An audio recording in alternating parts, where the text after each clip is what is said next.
I'm Terry, and welcome to Terry's Guitar Shop. And it's interesting that I'm reintroducing myself because it's been a good 6 months or more since I have had anything on this guitar shop, either on the YouTube or on Reverb or any of my other platforms. So I decided to get back into it recently because I've just been practicing and not really taking care of sales.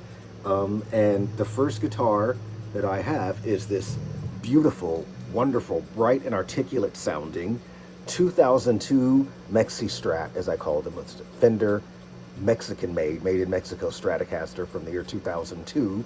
I'm going to show you the headstock, which is kind of a standard thing that is done during these types of videos, and I don't know if the focus is sharp enough. And this guitar is in fantastic, not perfect, but fantastic shape for the year that it was produced, considering how old it is. And as you can hear, it sounds pretty damn good. Pretty damn good. And with the right pedal set, it will sound amazing. Now, some differences. The reason this is the Mexican Standard Stratocaster and the differences between it and the American equivalent, which in some cases costs twice as much, mainly is the types of wood selected and the number of wood pieces glued together to make the body. Okay, and that depends on the year. That's sort of thing a thing throughout time between an American standard and a Mexican standard. The types of wood and number of pieces glued together. In addition to, in this time, if you were to take the pick guard off, the chambering is different, or the pick guard area. The open area for the bridge pickup is supposed to be designed to take a humbucker. So if you want to take this out and put a humbucker in there, you don't have to reroute. Whereas the American one is just routed for 3 single coils. And to that, also considering the pickups, they are different. They're constructed differently and have different material from the American to the Mexican one. And it's interesting because based on who you talk to, the Mexican ones may have been considered a step down in the manufacturing process, but a lot of people prefer the Mexican ones. They were supposed to have a little bit more girth to them, be a little bit more in tune with that Tex-Mex, Texas special sort of like vibe, which I don't know if I agree with that, because that's what I've got in my number 1 Strat. They're not Fender, but they're custom pickups, and they are very much in that Tex-Mex, Texas special sort of school of thinking. And these are much more articulate than those, much more brighter. This is a much more stratty sounding Strat for the stratified stratification for the Strat players and who dig the Stratness. So the guy that set this up is a luthier, but only part-time. He did a fantastic job on the setup for this thing. Strings feel like about 9s. They're brand new. The bridge floats. I've got the vibrato bar, if that's something that you're into, and when you buy a guitar, it should come with that, if it's got that kind of bridge. And, you know, for this supposedly being the lesser of the two between the American and the Standard, it sure sounds good.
That's a nice, warm, full tone, and this is the type of bright, warm, full tone that I would associate with the American standard of that time. Sounds great. And we're going to go through all these. That was, of course, the famous neck position. Let's cut to the chase and go to the bridge position, which is considered to be the most least desirable of tones on these things.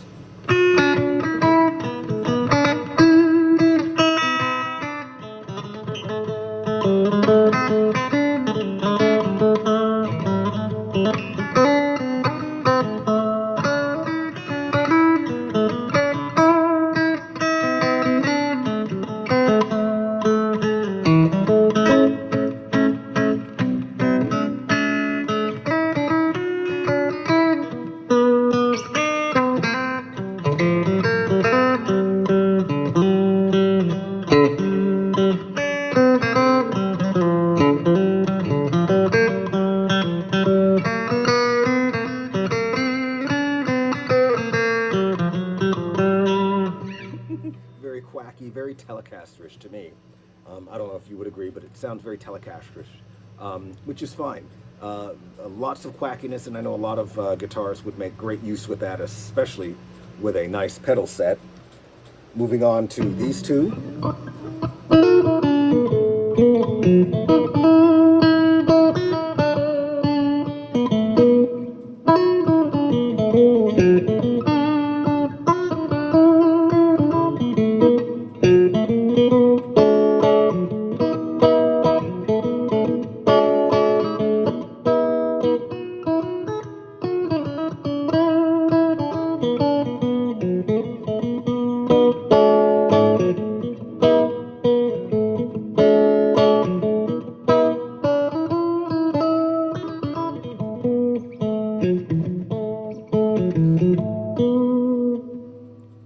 That's kind of a nice, this is a nice round tone, and you could do a lot with that as far as the different types of music that you could play. So this is a very impressive. I really like that position a lot more than I would have thought, especially since my own #1 Strat, the pickups are so hot. Now let's go into, this is the middle position.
Is good when you feel the need to just keep on. You start to vibe with the instrument and you feel the need to continue playing, and even if what you're playing isn't that remarkable or spectacular and you know it, you're vibing with the instrument because that means it's sparking your creativity. That's the whole point.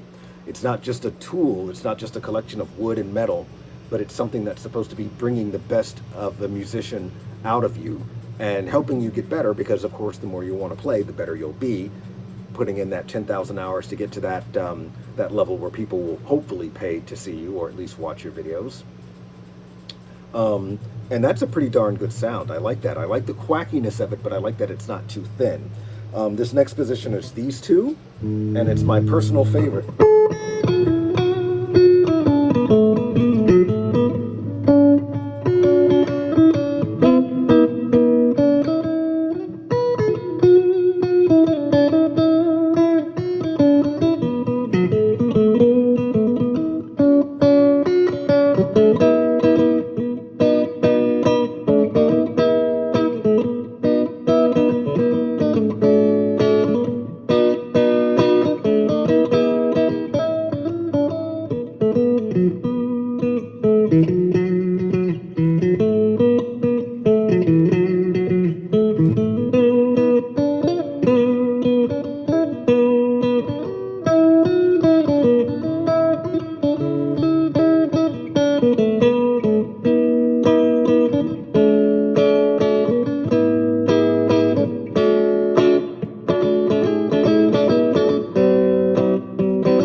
can't explain why.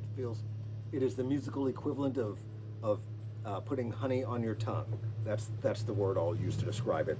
Going into the famous, though, for most people, with a Stratocaster, especially one that's got nice pickups and a good construction and feels comfortable, tonally it's all about, I'm very clumsy today, tonally it's all about the neck. That's your Stevie Ray Vaughan, your some of your best Jimi Hendrix, When Cries Mary type tone. If you hear that quintessential Strat tone with the sort of mid-scoop sort of thing, that's the neck position. It's the most famous.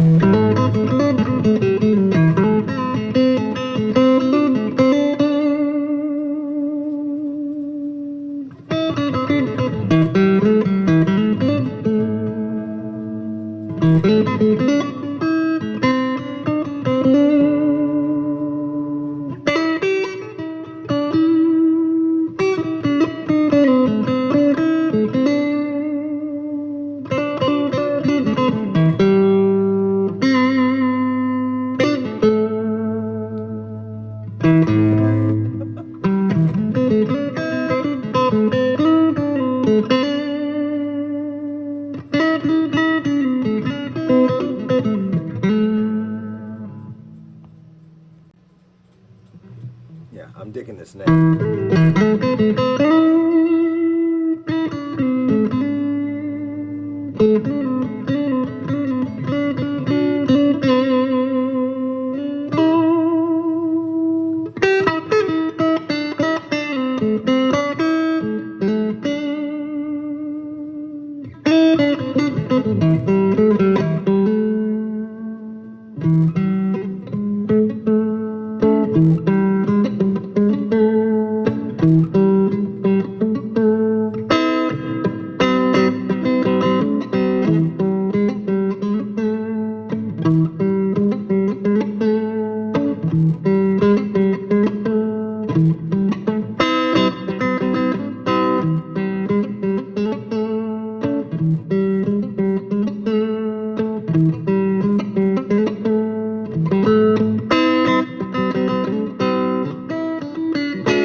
Yep, that'll get her done. What a great little tone. And I have, for you rockers, a distortion pedal, an overdrive. It's not quite the, what Stevie used. It's just a vintage Joyo overdrive, but it's modeled after the famous green one. You all know what I'm talking about, the 808 Ibanez Tube Screamer, or any of the other variations of that. So let's click this puppy on, and I'm gonna do like Stevie and just have it as a clean boost, and we'll keep it on this neck for this first test, and I'll have the level of drive be between 12 and 15-ish. Let's do that. Volume and tone are all about 15. Everything's around 15 except tone, which is closer to 45. All right.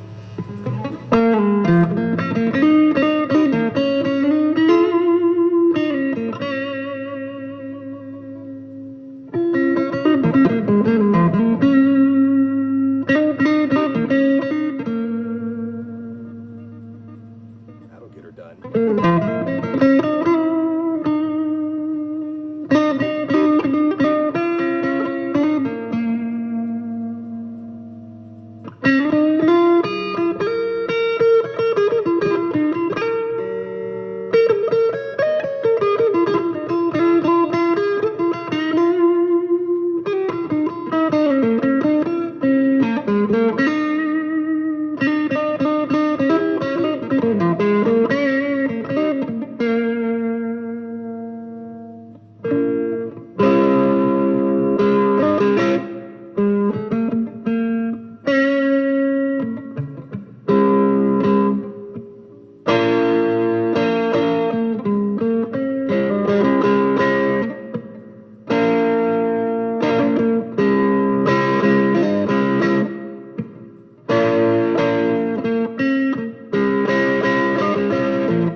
more than a clean boost, but it sounded good, right? Again, you hear something, you start to vibe, and you don't want to stop. So so now you know what the neck sounds like with the TS Ibanez type boost, and that's just with it around the 15-ish level. Again, calm this down a little bit.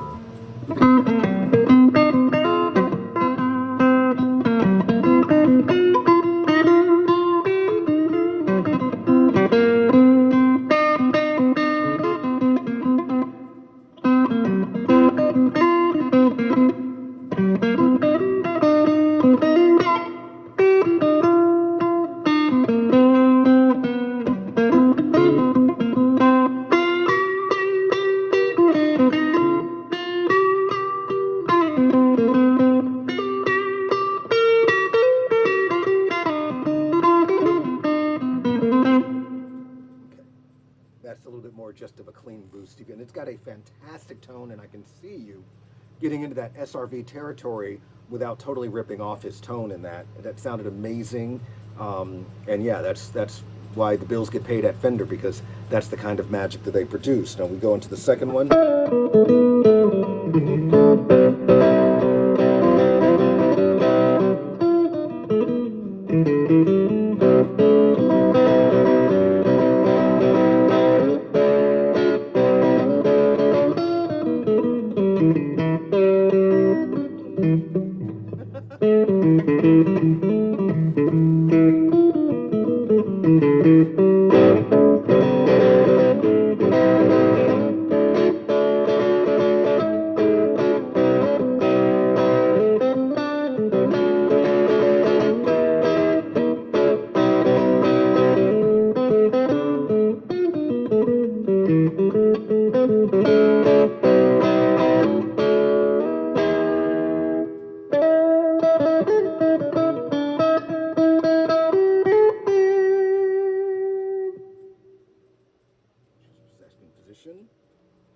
Middle position, turn this down, and that's just with this overdrive on 15.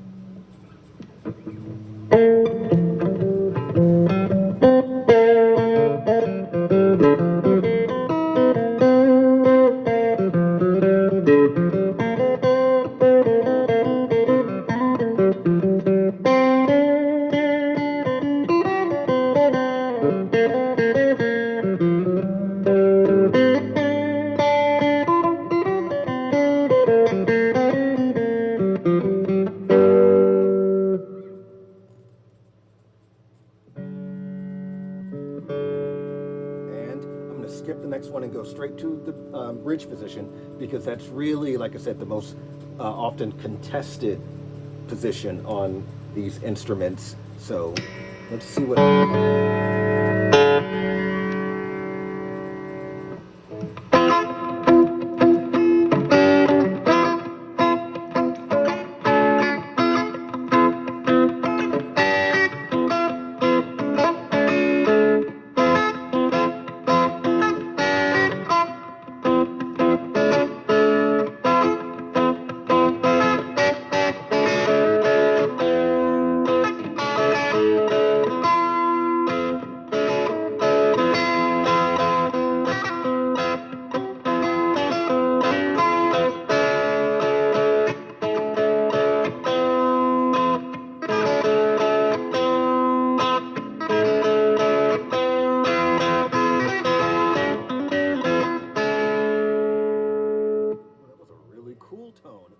Wasn't my cup of tea as far as, you know, what I normally play, but again, these are much maligned, but with the right pedal, the right settings, and you spinning knobs, you get a really cool tone. And I'm sorry if I'm talking too much, but that was really cool. I could really work with that.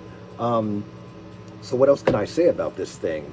I have, this is like my 5th attempt at making this video. I have dropped this thing while talking to it. Now I've got to do some clever editing to make myself not look like an idiot. So when you're watching this video, there'll be times when it'll just do a jump cut and I'll be, you know, whatever. But that's so I don't embarrass myself too much or play too many wrong notes during this. But know that I'm not a perfect YouTube player. But it's all about getting the right instrument to the right people. It's not about my embarrassment or pride or anything like that, because this is a really good instrument. And you know, the reputation that the Mexican Strats have as being inferior, not as good as the Americans, really isn't deserved when it comes down to the right instrument getting to the right player at the right time. And I'm telling you, this is a great instrument. Now I've got a hard case, and I'm going to cut together at the piece of this just this quick footage of me saying this is a hard case and showing it in the case, so that'll be part of the video as well. And yeah, man, this is a great deal. I'm going to offer this around that 700-ish mark and see how things go, up or down. And it's in great condition, and you should really check this out. I hope the link to the video works and everybody looks at this and makes a decision on whether or not they like it, because this is definitely something for someone ready for the next level, because most of the guitars that I will be having on this channel will be Squire Bullets. I'll get into some of the more expensive stuff here in another month or so, but I'm starting it off with a bang here, with a real standard Strat, not a Squire, but a real standard. So join me on this musical adventure, whether you buy or not.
Okay guys, so as I said, this particular Mexican Strat does come with a beautiful case, and just the quality of this thing. It's really lush, and of course it's got your standard stuff, and what I'll be doing is I'll also be providing you with a set of strings, and of course here's the whammy bar, and this is to keep the moths from going nuts inside it. So this will be coming with the case, so that's why it'll be in the price range that it is. And the case is in fantastic condition. All the locks work, there are no issues. It shuts properly, all the locks are in good condition. So yeah, so let's see who's interested in this new Strat adventure.